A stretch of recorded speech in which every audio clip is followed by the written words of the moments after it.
To others, please silence all phones. If you would like to address an issue that is on the agenda, or if you would like to speak to the council regarding a non-agenda item, please complete a speaker request form, which can be found in the front lobby of the Peoria City Council chambers or in the tray to the left of the speaker's podium. Please place the completed speaker request form in the second tray to the left of the speaker's podium labeled Request to Speak. All speakers will have 3 minutes to complete their comments. A countdown clock is easily visible on the left side of the wall behind the City Council dais. Only items listed on the agenda may be addressed by the Council.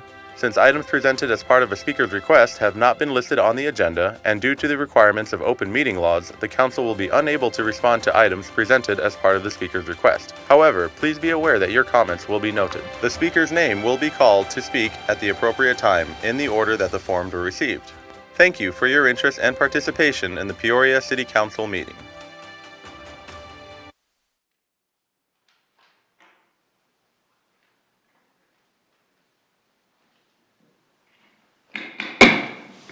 Peoria City Council meeting will now come to order.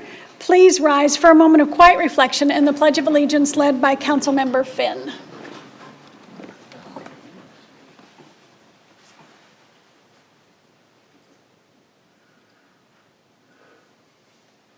I pledge allegiance to the flag of the United States of America and to the republic for which it stands, one nation, under God, indivisible, with liberty and justice for all.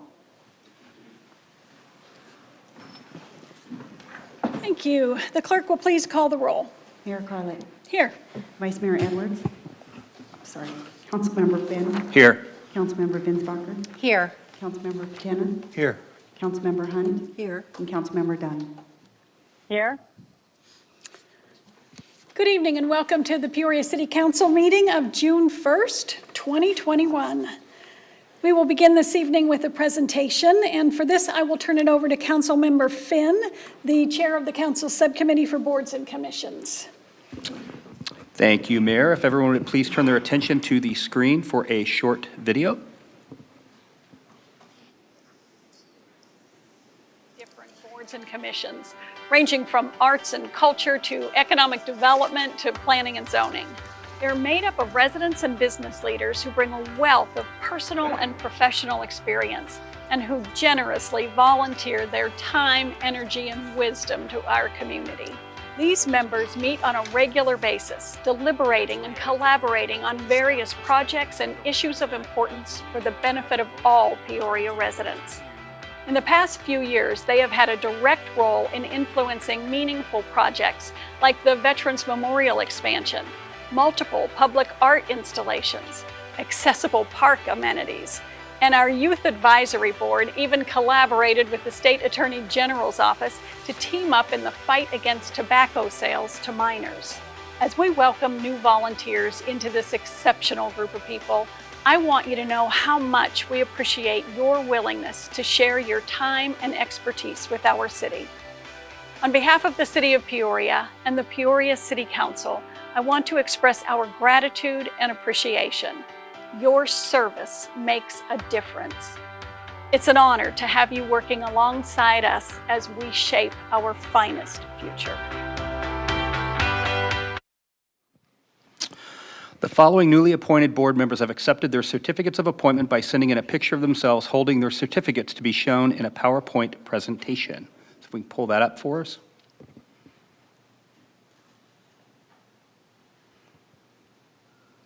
And first we have Gracie Bartos to the Youth Advisory Board.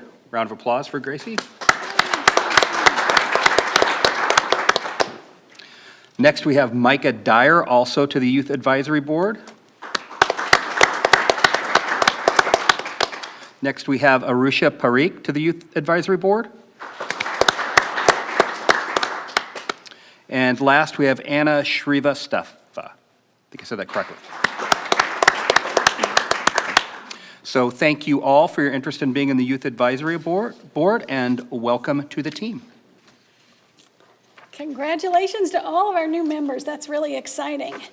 And thank you, Councilmember Finn. And we will now move on to the consent agenda. All items listed on the consent agenda are considered to be routine or have been previously reviewed by the City Council and will be enacted by one motion unless a council member requests an item to be removed and considered in the normal sequence on the agenda. Council, are there any items to be removed from consent? Seeing none, do I have a motion? So moved. Second. Right, we have a motion and a second. Council, please vote. Councilmember Dunn, how do you vote? Yes. And the consent agenda passes unanimously. Thank you. We will now move on to the regular agenda and new business with item 18R, Code Amendment, Chapter 21, Zoning Mobile Vendors. Mr. Tyne? Thank you, Mayor. Thank you, Council. At the last meeting, Planning Director Chris Hawkes presented information regarding new state legislation that affected mobile food vendors. And tonight, based off of the discussion from that meeting, he will present a code amending ordinance for your consideration. And I'll pass it to Mr. Hawkes. Great. Well, thank you, Mr. Tyne, and good evening, Mayor and Council. Item 18R, this is a proposed amendment to the zoning ordinance pertaining to mobile vendors. As Mr. Tyne mentioned, we did provide information to the council last month, so I apologize if I'm a little redundant tonight, but for those that may be watching, what I'll do is summarize the background of the Food Truck Freedom Bill that brought this into play, and then also highlight our proposed changes. To start, this code amendment is largely in response to what is known as the Food Truck Freedom Bill, or House Bill 2371. So with the growing popularity in food truck industry, what this bill did was asserted the need for some form of uniformity across the state. Across jurisdictional boundary, it was found that there are some fractured provisions, and so it wanted to have some uniformity there, but it also provided and recognized the need for local communities to have some discretion in how they address food trucks. So this amendment is first and foremost to comply with state law, but also to update and add clarity to our zoning code. Which, as I'll point out, doesn't address food truck practices very well, so we're looking to update our code. The amendment only addresses private property, so when we talk about food trucks on right-of-way or at city events or city facilities, those are all handled through what's called a special event license, or special event permit, rather, through Parks and Recreation. So this amendment doesn't address that. This is only for private property here. A little bit about the Food Truck Freedom Bill. This was passed by the Arizona State Legislature in 2018. It's now codified in the state statute. What this does, first and foremost, is establishes licensing, inspection, and safety standards for food trucks. And those requirements, those are administered by the Department of Health Services and county health departments. And as I mentioned, it also intends to provide some uniformity across jurisdictional boundaries. It also defined new terms like mobile food unit, mobile food vendor. These are terms that we've proposed to be placed directly into our zoning code, so they do reflect the state statute. In assisting local jurisdictions, the League of Arizona Cities and Towns, they developed a model ordinance.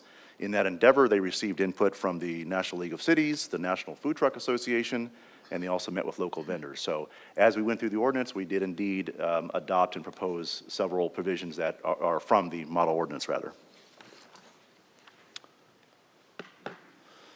So like any bill or proposition, there's always, items that the jurisdiction can address, do have the opportunity to address, and things they cannot address. So in the food truck provisions, a city certainly can prohibit operations within 250 feet of a residential zoning district. You'll see that provision in our proposed ordinance as well. We can also prohibit operations if the food truck and the ancillary operations bring the site to be underparked. So in that instance, we could prohibit it. And also we can restrict duration, or rather the time a food truck is on a site and the vehicle size. Things we cannot do or cannot address in our ordinance is we cannot require a special permit that's not required of other mobile vendors, so we have to treat them all the same here. We also can't require any separation or setback, rather, from restaurants and businesses beyond. So beyond the fire building and safety code. So we cannot say, for example, that a food truck has to have a certain setback from a restaurant use. That's something that's prohibited in this bill. As I mentioned earlier, we cannot restrict the use of a legal parking space unless it brings the site to a status where it's underparked. And then finally, the last highlight is we cannot require an additional fire inspection if the vendor has a passing inspection from another city within the past 12 months. So in that instance, we would have to honor that inspection with that other community. I mentioned earlier that our existing code doesn't really address the food truck practices very well. So let me just kind of go through what I mean by that. So our current regulations today, we say that any temporary outdoor sale or event require a temporary use permit. Things that are in that category include, fireworks sale, pumpkin sales, Christmas tree operations. We happen to include food trucks within that outdoor sales and event. And so these regulations, as the screen indicates, do predate the change to the state statute. Some of the limitations of temporary use permits that don't address the practices very well, they are good for only a maximum of 30 days per event per site. Now, a site could renew up to 3 times per year, but as you know, food trucks in many cases operate very differently. They might want to be at a site for a discrete period of time every day all year, and so this would be limiting to their current practices. So it really doesn't address that scenario very well, and that's something we're trying to address. As we developed our zoning code amendment, we always do a scan of local and national codes, try to find out what the best practices are. As indicated earlier, we did a study and consult with the League of Cities on their model ordinance. We did review the provisions with our council subcommittee on codes. We did also conduct a stakeholder meeting, and we got some good feedback, some instructive feedback from members of the industry and also the Peoria Chamber of Commerce. And then we held multiple study sessions with the Planning and Zoning Commission. Our objectives as we developed this ordinance was to have something that is narrowly tailored, meaning that we're not only addressing state statute, but we're also trying to make a distinction between those vendors that truly operate as mobile vendors, meaning they're at a site for a period of time and then they move on. They're not at the site all day long, because then they behave very differently than what a mobile vendor really is. And also, as you would expect, to balance interest of those that are in the general area as well. All right, so I'm going to walk through some of the highlights of some of the proposed changes. First off, we did add 4 new definitions. The definitions are on the screen there. They're all from the state statute that we're proposing to be addressed or to adopted within our zoning code. I mentioned mobile food unit, MFU. That's the one that refers to food trucks. And I think the key provisions here is that these are readily movable trucks that dispense food and beverage for immediate service and consumption from any vehicle. So I think what this definition infers is that they're at a site for a discrete period, they conduct business, and they move on. Again, they're not a fixed operation all day long, so there is an indication of some duration limitation on the site there. The next slide, all this does is indicate the changes that we're suggesting into our land use matrix. Our land use matrix is basically all the allowable uses within commercial zoning districts. This just adds it and recognizes it as an accessory use within these commercial zoning districts. Probably the largest part is the performance standards that we've indicated here. So with all the performance standards that we've proposed in the code, if a food truck operates within these parameters, they would no longer be required to have a temporary use permit. They would be required to have a business license with the city, and because they would be operating like an accessory use and behaving like a mobile vendor, which is what the intent of the bill was. So things that we do have in here, some of the highlights. We do require written permission from the authorized owner or agent on the site. We did place the 250-foot setback from the model ordinance into the proposed ordinance as well. They could not cause the site to fall below minimum parking standards. Would have to be on a dust-proof surface. Of course, can't block circulation in fire lanes. We did identify site duration, so it can't be on a site no more than 8 hours on a day, on a 24-hour period. That provides for setup and takedown. And also there is a limit on the hours of operation. So they couldn't be between 10 p.m. and 7 a.m. unless they serve as an auxiliary kitchen for a tavern, bar, or lounge, and then in those cases they would be held to the hours of operation of that user there. And then we do prohibit mobile restrooms as part of that setup for the food truck. Now, separately and outside of zoning, food trucks have to operate within the requirements of the county health departments. They do require bathroom facilities, or I should say access to a bathroom facility if they're there for longer than an hour. But that's something the county health department would work with the food truck industry on. Public outreach, we utilized a variety of platforms to provide information and also garner input. That included social media, website updates, direct emails, and also newsletters through economic development contexts we had. As indicated earlier, we did have a stakeholder meeting on the 23rd of February and 2 study sessions with the Planning and Zoning Commission. We received some really good input through the process, and that input helped guide and, I should say, tailor the proposed ordinance. Part of that was the hours of operation, needing a sufficient time to not only include perhaps a breakfast or a lunch time frame that a lot of them utilize, but also sufficient time for setup and takedown. Also, provisions for the later hours with certain business types that might use a food truck for an auxiliary kitchen. Also, authorized agent and or owner, because in some instances, a site might have a corporate entity or an out-of-state entity, and they cannot get a signature very readily, and so they have the ability to work through an authorized agent for that site to get that signature.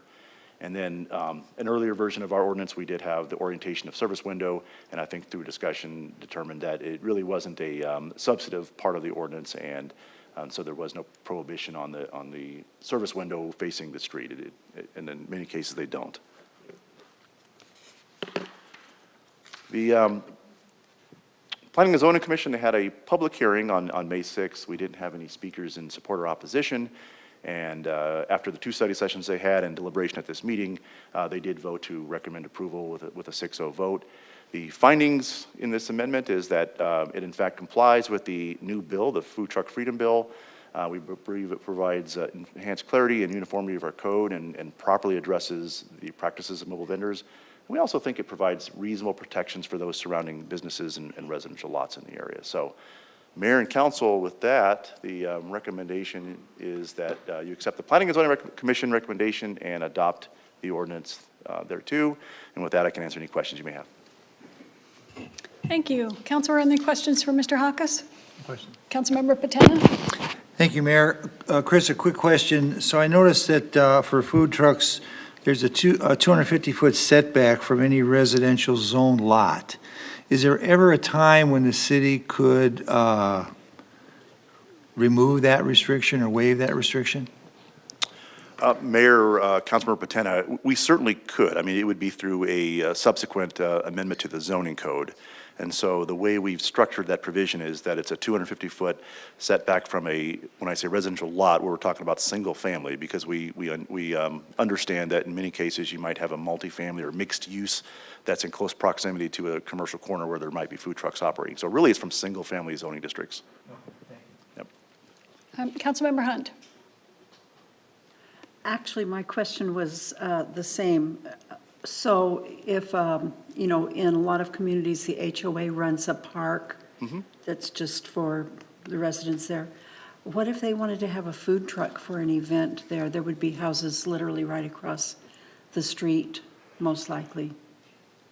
Mayor, Councilmember Hunt, that's a good question. That'd be more of a private event. You're right, it's not on right away like a ice cream truck. I don't think our code provides that provision, that allowance right now, because it's in a residential zone. It would not meet the 250-foot separation the way the code's structured. Correct, that's right. Yep. Are you sure? Mayor, Council, that is correct. Now, where you could have, in a residential zone, you could have a food truck is on some of the non-residential uses like schools, like churches and religious facilities, because in that case, the food truck really is a concessionaire. It's an accessory to the use. But just to be clear, though, ice cream trucks or private party, those are things where you could have a food truck. They don't violate the food truck provision that we have in the code here. But having an HOA park or an HOA facility that's in a residential district, I don't believe that falls within the parameters here. Well, just to be clear, I wasn't thinking of having it set up there. I wasn't thinking of doing it at all. But my question was not to have one set up there permanently, but if somebody was having a big party or if the HOA itself was having some kind of a get-together, could a food truck not be set there on the street to serve the folks at that get-together? Mayor, Councilmember Hunt, if it's on the street, it's not on private property, it's in the right-of-way. In that case, it could, because this only addresses private property. So in that case, just like the old ice cream trucks, they could certainly continue to operate in residential neighborhoods because they're on public streets. Okay, thanks. So if it was located on the street, not in the park, that would be the difference. Correct, that's right. Okay, thank you. Any other questions, Councilmember Finn? I have a couple, thank you. So start with a business license.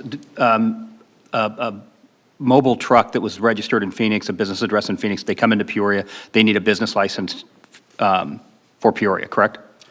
Mayor, Councilmember Fenn, that's correct. Okay. And then the sales tax, when they're doing sales, I'm sure they're going to different cities. How would that work when they're in Peoria? We're getting the sales tax for those? Mayor, Councilmember Fenn, so they have to get a sales tax permit to do business in the city of Peoria, and in that, I'm not completely sure how that would operate. I don't know, Mr. Tyne. Right, thank you. Thank you. And Councilmember, to address the question, yes, there would be a sales tax license that would be required to provide that service in the city.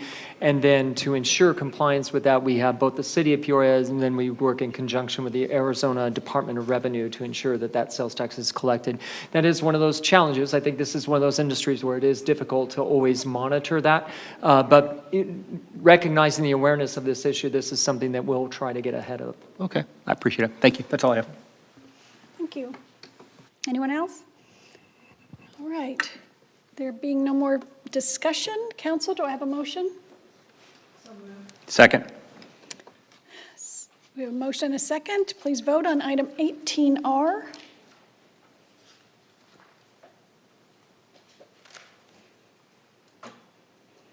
Councilmember Dunn, how do you vote? Yes. And it is unanimous. Thank you. Okay, the next item on the agenda is call to the public on non-agenda items. If you wish to address the City Council, please complete a speaker request form and place it in the bin next to the podium. Because of the requirements of the state's open meeting law, the City Council is not authorized to discuss or take action on any issue raised by the public comment until a later meeting. And I do have one speaker request form from Sherry Van Leuven. If you would please come to the podium and state your name and address for the record.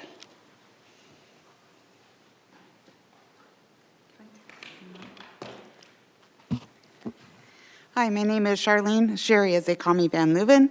I live at 9557 North 82nd Glen in Peoria, just across the street. So I come today before council to express thank you on behalf of my community, Pinecrest. Usually we hear complaints and never the positive. However, I like to change this and say thank you. Thank you to the sanitation team and all those that worked on our community issue.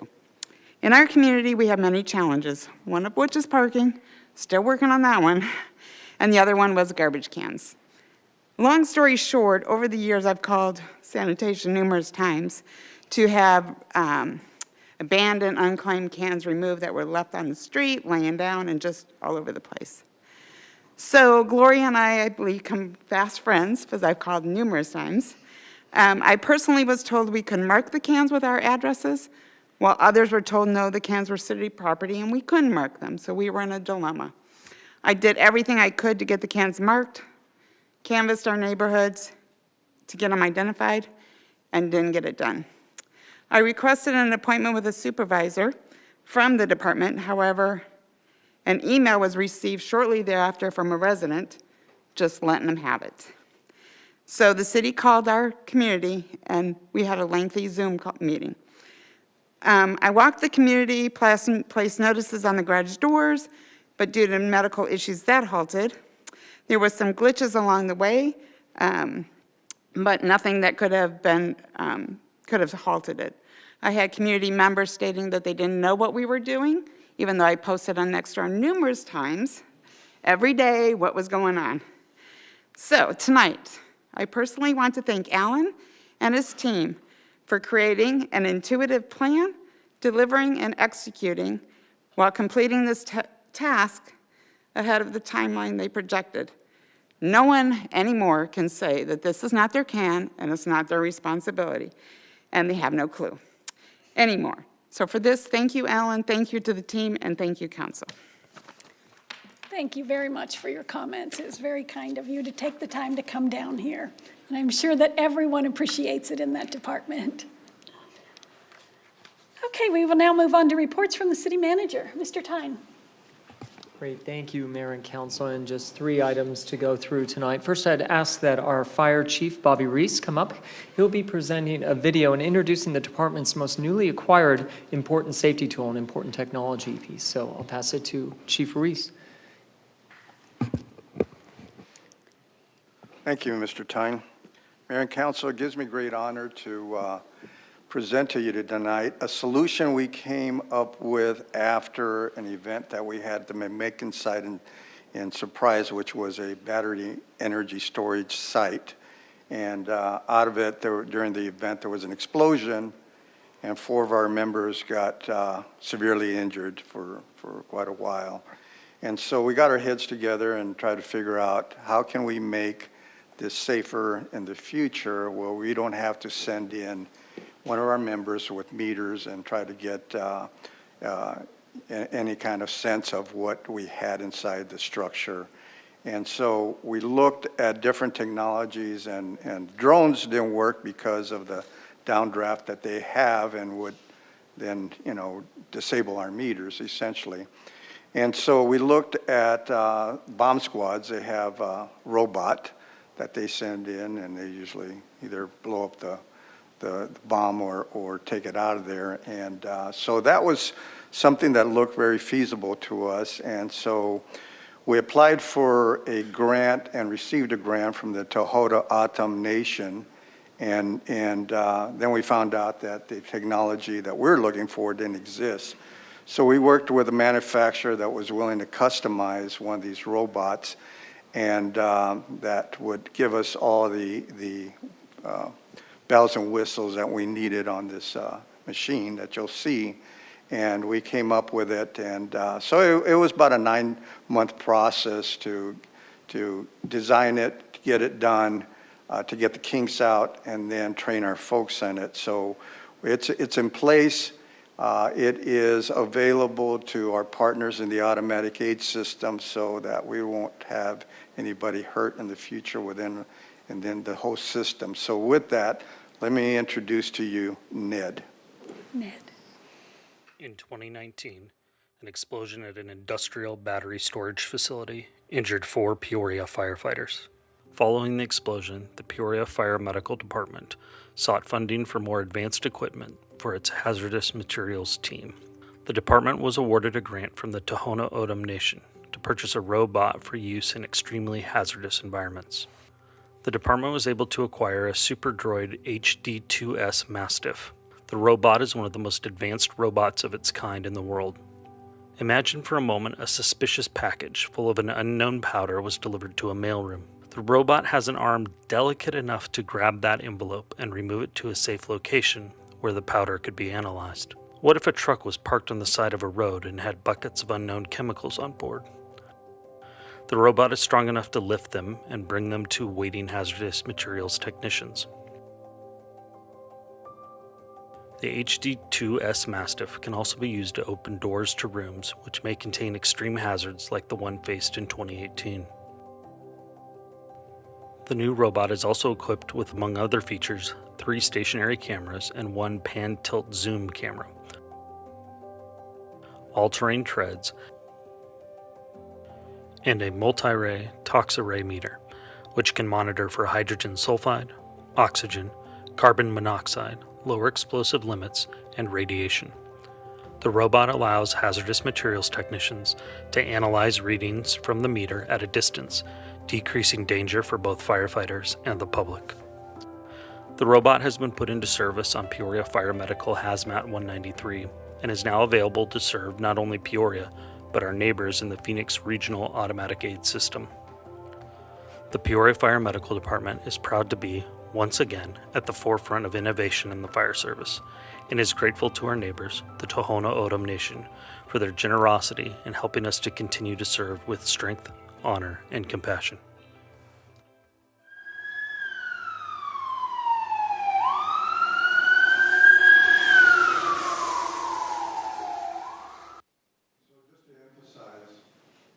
We'll be able to see and read the meter from a distance at a remote location with a monitor at that location.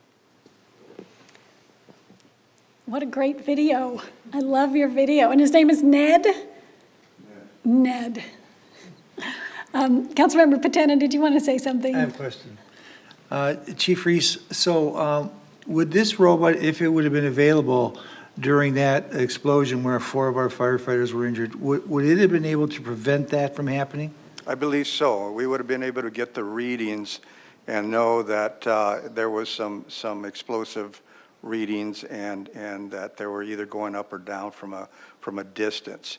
It was a little tricky because in that Connex boxes, you had gases mixing, which threw some of the meters off.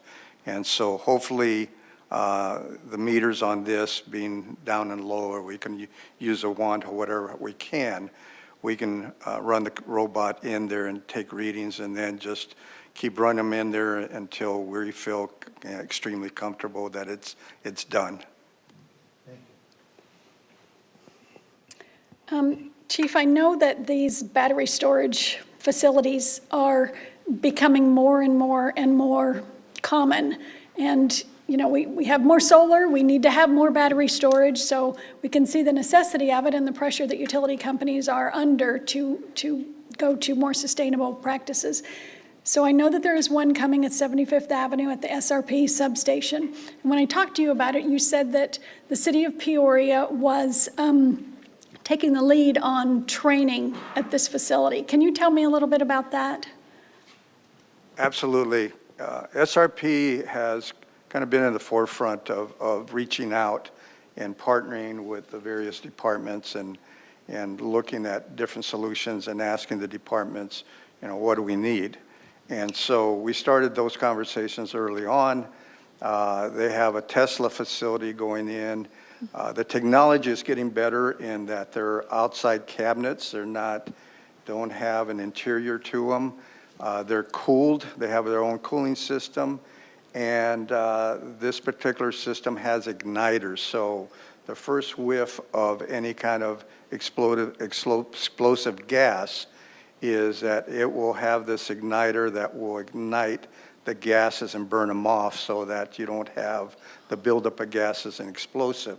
So we've been out there, we looked at it, we're looking at how we would, in the case, because what we will do is, if there's an incident and we have a battery runaway, is we'll let it burn. And Tesla was one of the first probably manufacturers in the country that their slogan was "Let it burn," and so they don't feel that life is important enough to put on the line for any kind of equipment.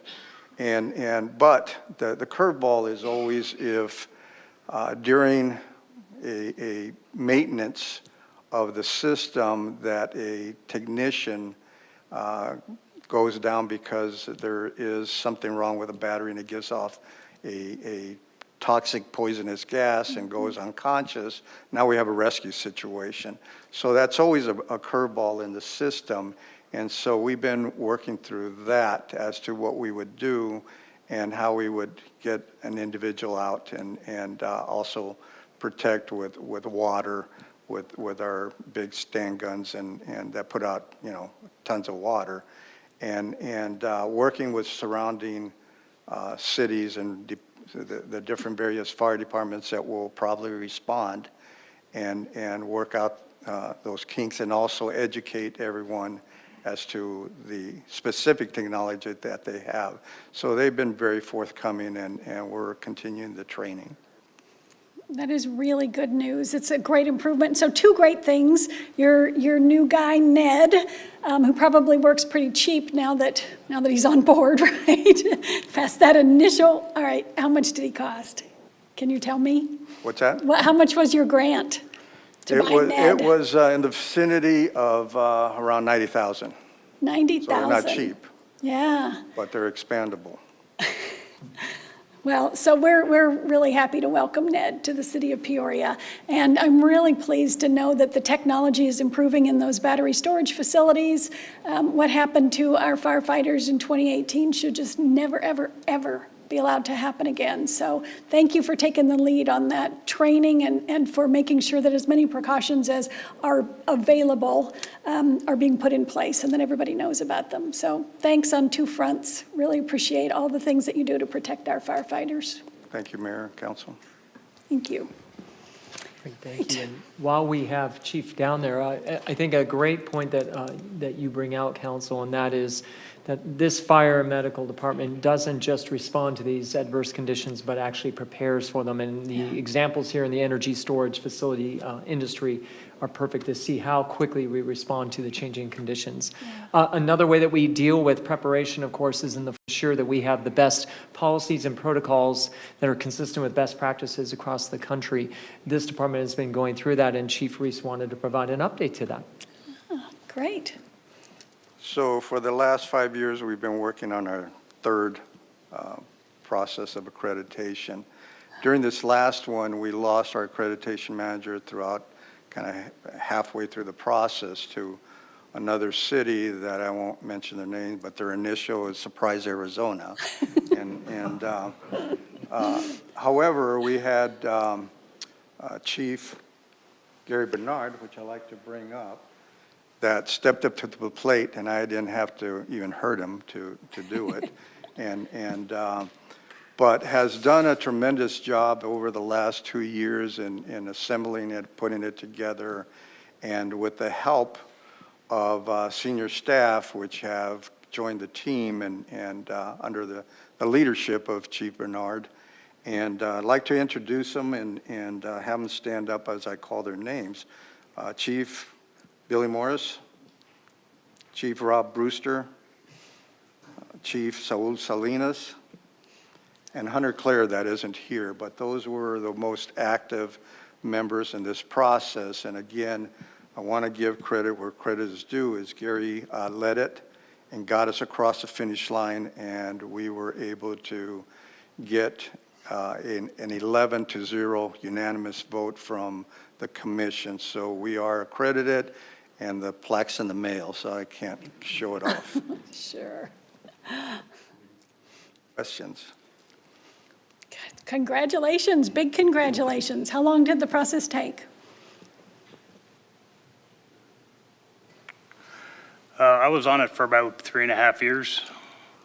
There's 3 parts to the accreditation process for us. There was 298 questions, performance indicators we had to answer. Took about 550 pages to get all those answered, plus a bunch of supporting documentation that proved that we do what we said we do. There was 10 sections in a standards of cover book that we had to do, and that was all about response times, all about the potential hazards in the city and what we're going to do to take care of that stuff. And then the last piece was a 5-year strategic plan that we had to put together. But the chief's absolutely right. It was a huge team effort. The folks behind me, probably about 20, 25 people altogether wrote on some of these questions, provided information, did research for us. When our accreditation manager left, there was a lot of data that had to be calculated, and nobody knew how to do data. So we had Joy Domelin and Kyle Lane both stepped up without a data background and put 215 data sheets together for us for the accreditation process. So when the team came, they left with 21 recommendations for us. We've implemented 5 of those already, and we're working on the rest of them, keep our folks safer. And you guys got a heck of a fire department out there. The boots on the ground are some of the best in the business. So we're pretty proud of it and excited about it. Thank you. You definitely should be, and we do know that. Councilmember Binsbacher, did you have something to say, or was that? That was an accident, but I will say congratulations, and we are so proud of all of you. So great job on all fronts. Councilmember Patena? Thank you, Mayor. Chief, congratulations for getting us across the finish line. You know, I used to work for an agency that was accredited, and I can tell you it is no easy task of becoming an accredited department. We have many in our city, and I think what it ultimately happens is that we give better service because you're accredited to our citizens, and I think that's a really big plus. So congratulations on your accreditation. Yeah, you're absolutely right. Thank you very much. Anyone else? No, thank you guys for coming here tonight. We appreciate all that you do. Thank you, Chiefs. Mr. Tyne? One final item that we have tonight. Pleased to bring back our updates on the special events through the special events video, and tonight we will highlight the upcoming All-American Festival.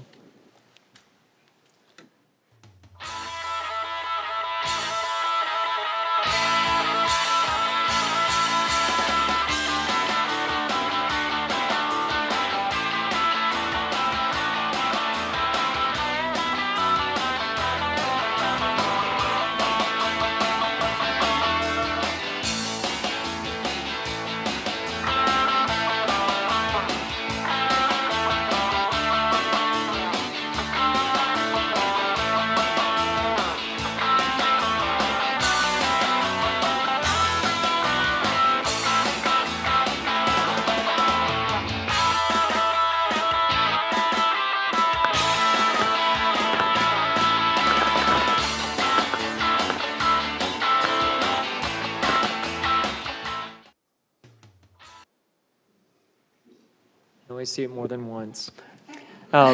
Mayor and Council wanted to let you also be aware that we began our full return to work process here, where we're seeing much of our employees now back in the workplace. And you'll also see changes back, return to normalcy in many of our community facilities as well. And so I'll provide all of you with an update on any adjustments or changes that we made to some of our recreation, library facilities and the like, so that you're aware of those, and then we can also speak about those in our subsequent meetings. But thank you.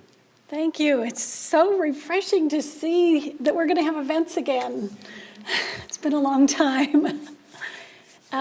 Well, tonight we reached another milestone, a budget milestone. We approved the primary property tax levy for fiscal year 22, which begins next month.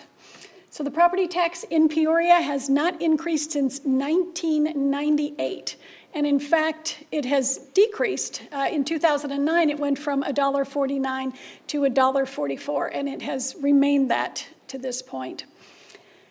Considering the complexities of municipal budgeting while assuring transparency and fiscal responsibility, it's not an easy task. It takes time, it takes effort, and I am proud to say that we have accomplished all of that in this year's budget. It's been a long road getting to this point. We began our budget study sessions with 2 workshops last summer to assess the issues surrounding the COVID-19 pandemic, how it was affecting our city budget, and how it was affecting individuals, families, and businesses throughout our city. We then had a series of 8 budget study sessions assessing each department's status and their needs going forward, as well as our utility enterprise funds, including 2 sessions on the ever-important subject of water. All of that was followed by an in-depth workshop to address the overall fiscal year budget and the 10-year capital improvement program budget. These public sessions, discussions, and assessments culminated into a series of votes from your city council during the May 4th meeting, in which we unanimously approved the 10-year capital improvement program budget, the May 18th meeting when we approved the fiscal year 22 budget, which includes all of the services that Peoria residents will receive during the coming year. And then, of course, tonight, June 1st, when we approved the property tax rate, which again remains unchanged. So I would like to thank our city manager, our city leadership, and certainly every single City of Peoria employee who not only develops this budget, but stays within the budget throughout the year. The result is a document that serves every area of our city and reflects the respect that we have for the City of Peoria residents who trust us to provide top-notch, balanced city services with their hard-earned tax dollars. So it is a special night tonight. We are finished with all of our budget process, and it has been a great success. And once again, we will move forward with a balanced budget and live within our means. So thank you all very much, truly. And with that, we are adjourned.